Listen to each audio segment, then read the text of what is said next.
ಪಕ್ಷದ ವರಿಷ್ಠರು ಸನ್ಮಾನ್ಯ ದೇವೇಗೌಡರು ಸಾಹೇಬರು ಹಾಗೂ ಪಕ್ಷದ ನಮ್ಮ ನಾಯಕರಾಗಿರ್ತಕ್ಕಂಥ ಸನ್ಮಾನ್ಯ ಕುಮಾರಣ್ಣವರು ಹಾಗೂ ಎಲ್ಲ ಪದಾಧಿಕಾರಿಗಳು, ಮಾಜಿ ಶಾಸಕರು, ಹಾಲಿ ಶಾಸಕರು, ವಿಧಾನ ಪರಿಷತ್ನ ಸದಸ್ಯರು, ಸಂಸದರು, ಕಾರ್ಯಕರ್ತ ಬಂಧುಗಳ ಸಮ್ಮುಖದಲ್ಲಿ ನಿನ್ನೆ ದಿನ ಜೆಪಿ ಭವನದಲ್ಲಿ ಅಧಿಕೃತವಾಗಿ ರಾಜ್ಯ ಪ್ರವಾಸವನ್ನ ಚಾಲನೆಯನ್ನು ಕೊಟ್ಟಿದ್ದಾರೆ.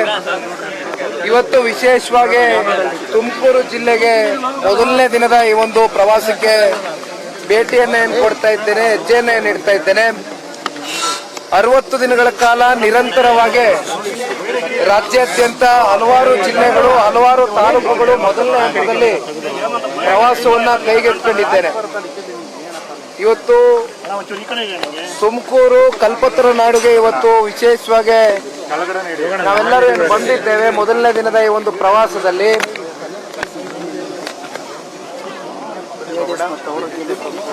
ಪುಣ್ಯಕ್ಷೇತ್ರ, ಪುಣ್ಯ ಸ್ಥಳ ಸಿದ್ಧಗಂಗಾ ಮಠಕ್ಕೆ ಇವತ್ತು ಭೇಟಿಯನ್ನ ಕೊಟ್ಟು ನಡೆದಾಡುವ ದೇವರು ಅಂತಕ್ಕಂಥದ್ದು ಇವತ್ತು ಯಾರು ಕೂಡ ಶ್ರೀ ಶ್ರೀ ಶ್ರೀ ಶಿವಕುಮಾರ ಸ್ವಾಮೀಜಿಯವರು ಈ ಒಂದು ಪುಣ್ಯ ಕ್ಷೇತ್ರದಿಂದ ಸಾಕಷ್ಟು ಜನ ಇವತ್ತು ಬಡ ಮಕ್ಕಳು ಅಕ್ಷರ ಅಭ್ಯಾಸ ಹಾಗೂ ಅನ್ನದಾಸೋಹದ ಕಾರ್ಯಕ್ರಮಗಳ ಮೂಲಕ 10,000ಕ್ಕೂ ಹೆಚ್ಚು ಬಡ ಮಕ್ಕಳುಗಳಿಗೆ ಇವತ್ತು ಸಮಾಜದಲ್ಲಿ ಒಳ್ಳೆಯ ವ್ಯಕ್ತಿಗಳಾಗಿ ಪರಿವರ್ತನೆ ಮಾಡತಕ್ಕಂಥದ್ದಕ್ಕೆ ಒಂದು ಪುಣ್ಯ ಸ್ಥಳ, ಪುಣ್ಯಕ್ಷೇತ್ರ ಹಿಂದಿನಿಂದನೂ ಕೂಡ ಬಹಳ ಇತಿಹಾಸವನ್ನ ಒಳ್ಳಂತಕ್ಕಂಥ ಕ್ಷೇತ್ರ. ಆ ಹಿನ್ನೆಲೆಯಲ್ಲಿ ಇವತ್ತು ನಾವೆಲ್ಲರೂ ಪಕ್ಷದ ಮುಖಂಡರುಗಳು, JDLP ನಾಯಕರಾಗಿರ್ತಕ್ಕಂಥ ಸನ್ಮಾನ್ಯ ಶ್ರೀ ಸುರೇಶ್ ಬಾಬಣ್ಣ ಅವರು, ನಮ್ಮ ತುಮಕೂರು ಗ್ರಾಮಾಂತರದ ಮತ್ತೊಬ್ಬರು ಹಿರಿಯ ಮುಖಂಡರಾಗಿರ್ತಕ್ಕಂಥ ನಿಂಗಪ್ಪಣ್ಣ ಅವರು, ತಿಪ್ಟೂರಿನ ಶಾಂತಕುಮಾರ್ ಅವರು, ಜಿಲ್ಲಾಧ್ಯಕ್ಷರು ಅಂಜನಪ್ಪನವರು ಹಾಗೂ ಸಾಕಷ್ಟು ಜನ ಪ್ರಮುಖ ಮುಖಂಡರು, ಕಾರ್ಯಕರ್ತರು ಇವತ್ತು ಸಿದ್ಧಗಂಗಾ ಮಠಕ್ಕೆ ಬುದ್ಧಿಯವ್ರನ್ನ ಒಂದು ಆಶೀರ್ವಾದವನ್ನ ಪಡ್ತಕ್ಕಂಥದಕ್ಕೆ ಇವತ್ತು ಭೇಟಿಯನ್ನು ಕೊಟ್ಟಿದ್ದೇವೆ. ಸರ್, ನಿನ್ನೆ ಸಭೆಯಲ್ಲಿ ಶಾಸಕರುಗಳೇ ಗೈರಾಗಿದ್ರು ಅಂತ, ನಿಮ್ಮ ಶಾಸಕರುಗಳೇ ಗೈರಾಗಿದ್ರು. ಶಾಸಕ ಮಿತ್ರರು ಮೊನ್ನೆಯ ದಿನ ಪಕ್ಷದ ಚೌಕಟ್ಟಿನಲ್ಲಿ ಒಂದು ಆಯೋಜನೆ ಮಾಡಿದ್ದಂತ ಒಂದು ಸಭೆಯಲ್ಲಿ ಎಲ್ಲರೂ ಕೂಡ ಪಾಲ್ಗೊಂಡಿದ್ರು. ಅನಿರೀಕ್ಷಿತವಾದಂತ ಒಂದು ಘಟನೆ ಸಂಭವಿಸಿದ್ರಿಂದ ವಿಮಾನದಲ್ಲಿ ಏನೋ ಒಂದು ದುರಂತ ಆಯಿತು. ಅಹಮದಾಬಾದ್ನಲ್ಲಿ ಶುಕ್ರವಾರನೇ ನಾವು ಈ ಒಂದು ಕಾರ್ಯಕ್ರಮವನ್ನ ಮಾಡಬೇಕಾಗಿತ್ತು. ಆದ್ರೆ ಕುಮಾರಣ್ಣ ಅವರು ಕೇಂದ್ರದ ಸಚಿವರಾಗಿದ್ದಾರೆ, ನಮಗೆ ನಮ್ಮದಾದಂತ ಜವಾಬ್ದಾರಿಗಳಿದೆ. ಹಾಗಾಗಿ 2 ದಿನಗಳ ಕಾಲ ನಾವು ಈ ಒಂದು ಕಾರ್ಯಕ್ರಮವನ್ನ ಮುಂದೂಡಿಕೆಯನ್ನ ಮಾಡಿದ್ವಿ. ಅಂತಿಮವಾಗಿ ಭಾನುವಾರ ನಿನ್ನೆ ದಿನ ಕಾರ್ಯಕ್ರಮ ನಡೀತು. ಹಾಗಾಗಿ ನಿಮಗೆ ಗೊತ್ತಿದೆ, ಶನಿವಾರ ಭಾನುವಾರ ಅಂದ್ರೆ ಅದರಲ್ಲೂ ವಿಶೇಷವಾಗಿ ಶಾಸಕ ಮಿತ್ರರಿಗೆ ನಿರಂತರವಾಗಿ ಅವರ ತಾಲೂಕಿನಲ್ಲಿ ಮದುವೆಗಳು, ಕಾರ್ಯಕ್ರಮಗಳು ನಿರಂತರವಾಗಿರ್ತದೆ. ಹಾಗಾಗಿ ಶನಿವಾರ ದಿನ ಬಹುತೇಕ ಶಾಸಕ ಮಿತ್ರರು ಬಂದಿದ್ರು, ಉಪಸ್ಥಿತರಿದ್ರು. ಸನ್ಮಾನ್ಯ ಕುಮಾರಣ್ಣ ಅವರ ಆ ಒಂದು ಸಭೆಯಲ್ಲಿ, ಪಕ್ಷದ ಚೌಕಟ್ಟಿನಲ್ಲಿ ನಡೆದಂತ ಸಭೆಯಲ್ಲಿ ಎಲ್ಲರೂ ಭಾಗಿಯಾಗಿದ್ರು. ಯಾರ್ಯಾರು ಭಾಗಿಯಾಗಿರಲಿಲ್ಲ ಅವರು ನಮ್ಮ ಜೊತೆ ಫೋನ್ ನಲ್ಲಿ ಮಾತಾಡಿ ಚರ್ಚೆ ಮಾಡಿದ್ರು. ಕುಮಾರಣ್ಣ ಅವ್ರಿಗೂ ಚರ್ಚೆ ಮಾಡಿದ್ರು. ಬಟ್ ಮೆಜಾರಿಟಿ ಎಲ್ಲರೂ ಇದ್ರು. ಜಿಲ್ಲಾ ಪಂಚಾಯತಿ, ತಾಲೂಕು ಪಂಚಾಯತಿ ಸರ್ಕಾರ ಮನಸ್ಸು ಮಾಡಬೇಕಾಗಿದೆ. ಇವತ್ತು ಸರ್ಕಾರ ಇಲ್ಲಿವರೆಗೂ ಮನಸ್ಸು ಮಾಡಿಲ್ಲ. ಜಿಲ್ಲಾ ಪಂಚಾಯತಿ, ತಾಲೂಕ್ ಪಂಚಾಯತಿ ಇರ್ಬೋದು, ಬೆಂಗಳೂರಿನ ಕಾರ್ಪೊರೇಷನ್ ಚುನಾವಣೆ ಇರ್ಬೋದು, ಇವೆಲ್ಲದೂ ಕೂಡ ಇವತ್ತು ತಡೆ ಹಿಡಿದು ಕೂತ್ಕೊಂಡಿದ್ದಾರೆ. ಹಾಗಾಗಿ ಇದು ಸರ್ಕಾರದ ಕಡೆಯಿಂದ ಅತಿ ಶೀಘ್ರದಲ್ಲೇ ZPTP ಬೆಂಗಳೂರಿನ ಕಾರ್ಪೊರೇಷನ್ ಚುನಾವಣೆ ಆಗಬೇಕು ಅಂತಕ್ಕಂಥದ್ದು ನಾವು ಕೂಡ ಆಗ್ರಹಿಸ್ತೇವೆ. ಇಲ್ಲಿ ನೋಡೋಣ, ನಾನು ಈ ಪಕ್ಷದ ನಿಷ್ಠಾವಂತ ಕಾರ್ಯಕರ್ತನಾಗಿ ಕಾರ್ಯಕರ್ತರ ಜೊತೆಗೆ ಇವತ್ತು ನಾನು ಜೊತೆಗೂಡಿ ಈ ಪಕ್ಷವನ್ನ ಬೇರು ಮಟ್ಟದಿಂದ ಕಟ್ಟಬೇಕು ಅಂತಕ್ಕಂಥ ತೀರ್ಮಾನವನ್ನ ಮಾಡಿ ನಮ್ಮ ಪಕ್ಷದ ಹಿರಿಯ ಮುಖಂಡರುಗಳ ಜೊತೆ ಇವತ್ತು ನನಗೆ ಅವರು ಕೂಡ ಸಾಥ್ ಕೊಟ್ಟಿದ್ದಾರೆ ಈ ವಿಚಾರದಲ್ಲಿ. ಹಾಗಾಗಿ 60 ದಿನಗಳ ಕಾಲ ಪ್ರವಾಸ ಮಾಡ್ತಾ ಇದ್ದೇನೆ. ಇಲ್ಲಿ ರಾಜ್ಯಾಧ್ಯಕ್ಷರು, ಇದು ಪ್ರಶ್ನೆ ಅಲ್ಲ, ಇದು ಒಂದು ರೀತಿ ಅಪ್ರಸ್ತುತ. ಇವತ್ತು ನಿಖಿಲ್ ಕುಮಾರಸ್ವಾಮಿ ಅವರು ಮುಳುಗುವ ದೋಣಿಯನ್ನ ಎತ್ತುತ್ತಾರ ಅಂತ. ಯಾವ್ದು ಮುಳುಗೋಗಿರೋ ದೋಣಿ ಅಣ್ಣ? ಅಲ್ಲ, ಮುಳುಗ್ತಾ ಇದೆ ಅಂತ ಹೇಳಿ. ಯಾಕಂದ್ರೆ ನಿಮ್ಮ ಶಾಸಕರು ಬೇರೆ ಪಾರ್ಟಿ ಸೇರ್ತಾ ಇದ್ದಾರೆ. ಸದಾ ಕಾಲ ಜನತಾದಳ ಪಕ್ಷದ ಪರವಾಗಿ ಸನ್ಮಾನ್ಯ ದೇವೇಗೌಡರು ಸಾಹೇಬರು ಹಾಗೂ ಕುಮಾರಣ್ಣ ಅವರ ಹೋರಾಟಕ್ಕೆ ಪ್ರತಿಫಲವಾಗಿ, ಬೆನ್ನೆಲುಬಾಗಿ ರಾಜ್ಯದ ಜನತೆ ಆಶೀರ್ವಾದ ಮಾಡಿದ್ದಾರೆ. ಬಹುಶಃ ಅನೇಕ ಚುನಾವಣೆಗಳಲ್ಲಿ ಅದು ಸಾಬೀತಾಗಿದೆ. ಒಂದು ಪ್ರಾದೇಶಿಕ ಪಕ್ಷವಾದರೂ ಕೂಡ 20% ಇವತ್ತು ವೋಟ್ ಶೇರನ್ನ ಇಟ್ಕೊಂಡಿದ್ದೇವೆ ಅಂತಕ್ಕಂಥದ್ದಾದ್ರೆ, ಅದರಲ್ಲೂ ಇವತ್ತು ತುಮಕೂರು ಜಿಲ್ಲೆನಲ್ಲಿ ನಾವು ಮಾತನಾಡಬೇಕು ಅಂತಕ್ಕಂಥದ್ದಾದ್ರೆ ನಂಬರ್ 1 ಸ್ಥಾನ ಇವತ್ತು ನಮ್ಮ ಜಿಲ್ಲೆಯ ಜನತೆ ಕಳೆದ ಚುನಾವಣೆಯಲ್ಲೂ ಕೂಡ 34% ವೋಟ್ ಶೇರ್ ಅನ್ನು ನಮ್ಮ ಪಕ್ಷದ ಕ್ಯಾಂಡಿಡೇಟ್ಗಳಿಗೆ ಆಶೀರ್ವಾದ ಮಾಡಿದ್ದಾರೆ. ಆದರೆ ಚುನಾವಣೆಯಲ್ಲಿ ಗೆಲುವು ಸೋಲು ಅಂತಕ್ಕಂಥದ್ದು ಸರ್ವೇ ಸಾಮಾನ್ಯ. ಅದನ್ನ ಸಮಚಿತವಾಗಿ ತಗೊಂಡೋಗ್ತಕ್ಕಂಥ ಮನಸ್ಥಿತಿಯನ್ನು ಹೊಂದ್ಕೊಂಡಿದ್ದೇವೆ. ಪಕ್ಷದ ಕಾರ್ಯಕರ್ತರಿದ್ದಾರೆ, ಹುಮ್ಮಸ್ಸಿದೆ, ಅಭ್ಯರ್ಥಿಗಳಲ್ಲಿ ಹುಮ್ಮಸ್ಸಿದೆ, ಒಂದು ಹೊಸ ಚೈತನ್ಯ ಇದೆ. ಅದಕ್ಕೆ ಪೂರ್ವಕವಾಗಿ ನಾವೆಲ್ಲ ಕೆಲಸ ಮಾಡಿ ಜನರ ಧ್ವನಿಯಾಗಿ ಕೆಲಸ ಮಾಡಿ. ಬಿಜೆಪಿ ಹೊಂದಾಣಿಕೆಯಿಂದ ಜೆಡಿಎಸ್ ಹಿನ್ನಡೆ ಆಗಿದೆಯಾ ಸರ್? ಬಿಜೆಪಿ ಹೊಂದಾಣಿಕೆಯಿಂದ ಜೆಡಿಎಸ್ ಗೆ ಹಿನ್ನಡೆ ಆಗಿದೆಯಾ?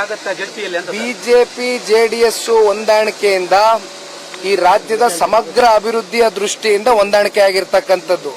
ಇಲ್ಲಿ ಎರಡೂ ಪಕ್ಷಕ್ಕೂ ಕೂಡ ಅನುಕೂಲ ಆಗಿದೆ. ಅದು ಬಹುಶಃ ಕಳೆದ ಎಂಪಿ ಚುನಾವಣೆ ಸಾಬೀತಾಗಿದೆ.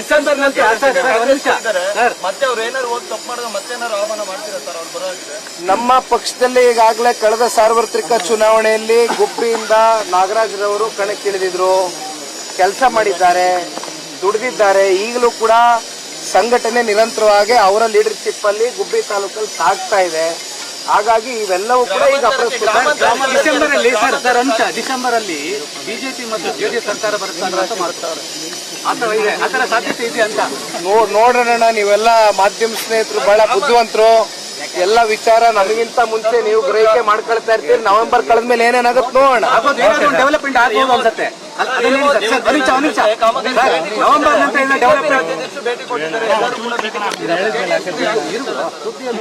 ಈಗ ಒಂದು ಮಾತನ್ನ ಹೇಳ್ತೇನಣ್ಣ, ಇವತ್ತು ಹೇಮಾವತಿ ವಿಚಾರವಾಗಿ ಇವತ್ತೇನು ಈ ಒಂದು ಸಂಘರ್ಷಕ್ಕೆ ಎಡೆ ಮಾಡಿಕೊಟ್ಟಿರ್ತಕ್ಕಂಥದ್ದು ಈ ರಾಜ್ಯ ಸರ್ಕಾರ, ರಾಜ್ಯದ ಮುಖ್ಯಮಂತ್ರಿಗಳು, DCM ಅವರು ಇವತ್ತು ಜಲಸಂಪನ್ಮೂಲ ಸಚಿವರಾಗಿದ್ದಾರೆ. ಆದ್ರೆ ಇವತ್ತು ಇಲ್ಲಿರ್ತಕ್ಕಂಥ ರೈತರು, ನಾನು ಇವತ್ತು ಹೇಮಾವತಿ ಅಂದ ತಕ್ಷಣ ಒಂದ್ ಕಡೆ ವೆಸ್ಟರ್ನ್ ಘಾಟ್ಸ್ ಇಂದ ಹರಿದು ಬರ್ತಕ್ಕಂಥ ನೀರು, ಇವತ್ತು ಹೇಮಾವತಿ ಜಲಾಶಯದಿಂದ ಒಂದ್ ಕಡೆ ಮಂಡ್ಯ, ತುಮಕೂರು, ಹಾಸನ, ರಾಮನಗರ ಎಲ್ಲ ಕಡೆ ಕೂಡ ಇವತ್ತು ರೈತರು ಈ ಒಂದು ನೀರನ್ನ ಬಳಕೆ ಮಾಡ್ಕೊಳ್ತಾ ಇದ್ದಾರೆ. ಅಂತಿಮವಾಗಿ ಈ ರಾಜ್ಯದ ಉಪಮುಖ್ಯಮಂತ್ರಿಗಳು, ಜಲಸಂಪನ್ಮೂಲ ಸಚಿವರು ಒಂದು ಪ್ರಶ್ನೆ ಕೇಳಲಿಕ್ಕೆ ಇಷ್ಟಪಡ್ತೇನೆ. ಇಷ್ಟೆಲ್ಲ ರಾದಾಂತ ಆಗ್ತಾ ಇದೆ, ಇಲ್ಲಿವರೆಗೂ ಬಂದು ಒಂದು ಉತ್ತರ ಕೊಟ್ಟಿಲ್ಲ. ಯಾವ ರೈತರುಗಳನ್ನು ವಿಶ್ವಾಸಕ್ಕೆ ತಗೊಂಡು ಇಲ್ಲಿರ್ತಕ್ಕಂಥ ಸೋತಿರ್ತಕ್ಕಂಥ ಗೆದ್ದಿರ್ತಕ್ಕಂಥ ಜನಪ್ರತಿನಿಧಿಗಳನ್ನ ಕರೆದು ಕೂರಿಸಿ, ರೈತರು ಕರೆದು ಕೂರಿಸಿ ಒಂದು ಸಮಾಲೋಚನೆ ಮಾಡಿ ಇದನ್ನ ಯಾವ ರೀತಿ ಸರಿಪಡಿಸಬೇಕು ಅಂತದ್ರ ಬಗ್ಗೆ ಇಲ್ಲಿವರೆಗೂ ಸರ್ಕಾರ ಗಮನ ಕೊಟ್ಟಿಲ್ಲ. ಅವರು ರಾಜಕಾರಣ ಮಾಡ್ತಕ್ಕಂಥದ್ರಲ್ಲೇ ಸಮಯ ವ್ಯರ್ಥ ಮಾಡ್ತಾ ಇದ್ದಾರೆ. ನೀರಿನ ವಿಚಾರವಾಗಿ ರಾಜಕಾರಣ ಆಗಬಾರ್ದು. ಈ ಯೋಜನೆಗೆ ಅನುಮತಿ ಕೊಟ್ಟಿದ್ದೆ ಕುಮಾರಸ್ವಾಮಿ ಅವರು, ನಿಮ್ಮ ತಂದೆ ಅವರು ನೋಡಿ. ಎಸ್, ಈಗ ಹೇಳ್ಬಹುದು, ನೂರಾರು ತರ ಹೇಳ್ಬೋದು. ಆದ್ರೆ ಕುಮಾರಣ್ಣನ ಕಾಲ್ಗಡದಲ್ಲಿ ಈ ರೀತಿ ಏನಾದ್ರು ಘಟನೆ ನಡೆದಿದ್ರೆ, ಅವರೇನಾದ್ರು ಇವತ್ತು ಮುಖ್ಯಮಂತ್ರಿಗಳಾಗಿದ್ರೆ ರೈತರನ್ನ ಕರ್ದಿ ಕೂರಿಸಿ, ಇಲ್ಲಿರ್ತಕ್ಕಂಥ ಜನಪ್ರತಿನಿಧಿಗಳನ್ನ ಕರ್ದಿ ಕೂರಿಸಿ ಇದನ್ನ ಬಗೆಹರಿಸಿರೋರು, ಸಾಲ್ವ್ ಮಾಡಿರೋರು. ಅನುಮತಿ ಕೊಡ್ಬೇಕಾದ್ರೆ ಕೆಲಸ ಮಾಡಬಹುದಿತ್ತಲ್ಲ ಸರ್ ಕುಮಾರಸ್ವಾಮಿ ಅವರು? ನೋಡಿ, ಇವತ್ತು ವಿರೋಧ ಪಕ್ಷದವರು ಏನ್ ಬೇಕಾದ್ರೆ ಹೇಳ್ಬೋದು. ಸರ್ಕಾರ ಇವತ್ತು ಆಡಳಿತ ಕಾಂಗ್ರೆಸ್ ಕೈಯಲ್ಲಿದೆ. ಇವತ್ತು ದಯವಿಟ್ಟು ರೈತರನ್ನ ವಿಶ್ವಾಸಕ್ಕೆ ತಗೊಳ್ಳಿ, ಜನಪ್ರತಿನಿಧಿಗಳನ್ನ ವಿಶ್ವಾಸಕ್ಕೆ ತಗೊಳ್ಳಿ. ನೀರಿನ ವಿಚಾರದಲ್ಲಿ ನಾವ್ ಯಾರು ರಾಜಕಾರಣ ಮಾಡಕ್ ಸಿದ್ರಿ.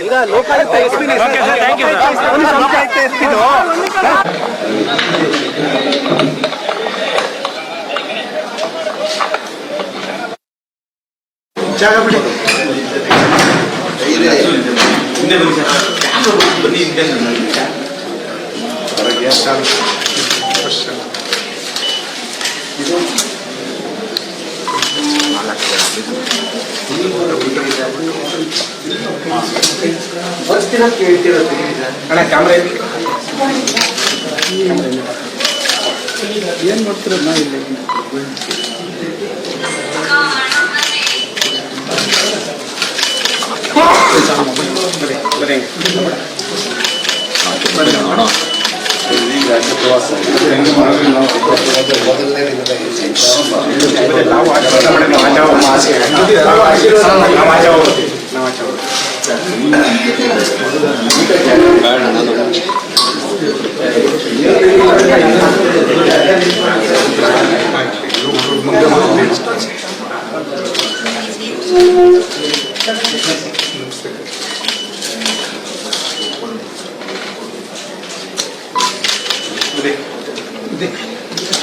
ಹೇಳ್ಬೇಡಣ